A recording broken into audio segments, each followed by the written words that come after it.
भारत का खेल भविष्य अब नई ऊंचाइयों की ओर तेजी से आगे बढ़ रहा है और इस बदलाव की मजबूत नींव बन रहा है खेलो इंडिया।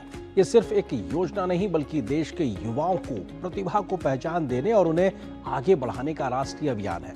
बेहतर खेल सुविधाएं, आधुनिक प्रशिक्षण और आर्थिक सहयोग के दम पर आज गांव और छोटे शहरों के खिलाड़ी भी अंतर्राष्ट्रीय मंचों पर भारत का गौरव बढ़ा रहे हैं। आखिर कैसे खेलो इंडिया देश में खेल संस्कृति को एक नई पहचान दे रहा है और तैयार कर रहा है भविष्य के चैंपियन। देखिए कंटेंट क्रिएटर हव्य पांड्या का ये वीडियो।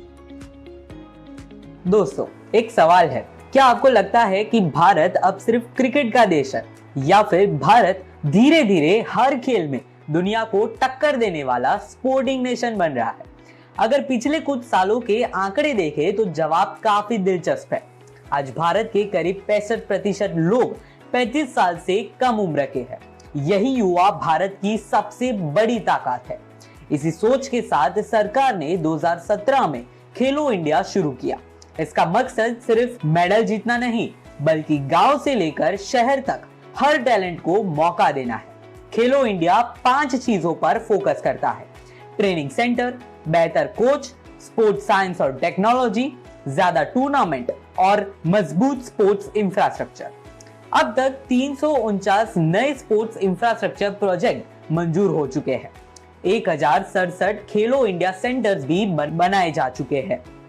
267 एकेडमीज खिलाड़ियों को तैयार कर रहे हैं और 2745 खिलाड़ियों को कोचिंग, मेडिकल सपोर्ट, इक्विपमेंट और हर महीने आर्थिक सहायता दी जा रही है।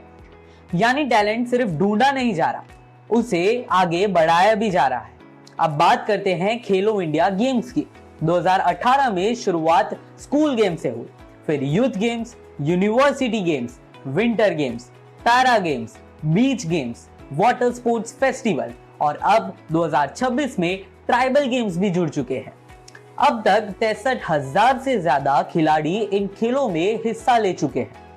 सिर्फ इतना ही नहीं, ओलंपिक्स के लिए TOPS यानी टारगेट ओलंपिक पोडियम स्कीम खिलाड़ियों को विदेशी ट्रेनिंग, इंटरनेशनल प्रतियोगिता, स्पेशल इक्विपमेंट और हर महीने स्टाइपेंड भी देते हैं।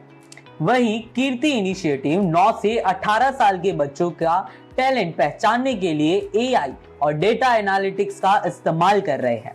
अब तक लगभग 1.88 लाख बच्चों का आकलन किया जा चुका है। अब सवाल, क्या इसका असर दिख रहा है? बिल्कुल। ओलंपिक्स में भारत 2016 में सिर्फ 2 मेडल जीता था। टोक्यो 2020 में ये बढ़कर 7 मेडल हो गए। पेरिस 2024 में भारत ने 6 मेडल जीते। पैरालंपिक्स में तो और भी बड़ी छलांग देखने को मिली। 2016 में 4 मेडल, 2020 में 19 और 2024 में रिकॉर्ड 29 मेडल का हो गया। एशियन गेम्स में भी भारत 2014 के 57 मेडल से बढ़कर 2023 में 107 मेडल तक पहुंच गया। स्पोर्ट्स में सफलता सिर्फ मैदान पर नहीं मिलती, उसकी शुरुआत होती है सही ट्रेनिंग, सही सपोर्ट और सही मौके से। यही कोशिश खेलो इंडिया जैसे पहल कर रहे हैं। अब लक्ष्य सिर्फ भाग लेना नहीं बल्कि दुनिया के सबसे बड़े स्पोर्टिंग नेशन में अपनी जगह बनाना है।